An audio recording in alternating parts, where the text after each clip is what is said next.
কালী পুজোর দিন সবাই ঘরে ঘরে দীপ জ্বালিয়ে অন্ধকারকে দূরে সরিয়ে দিয়ে আলোকে ডেকে আনে।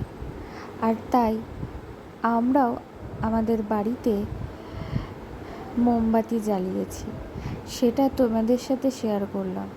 দেখো তো কেমন লাগছে, তোমরা আমাকে অবশ্যই জানিও।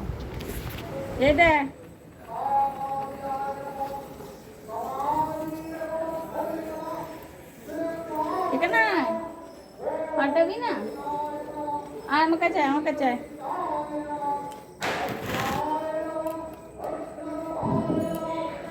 এখানে এখানে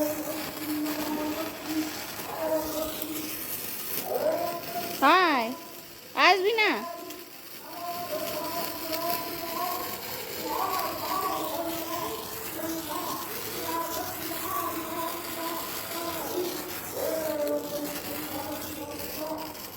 হাই ভয় পাচ্ছিস?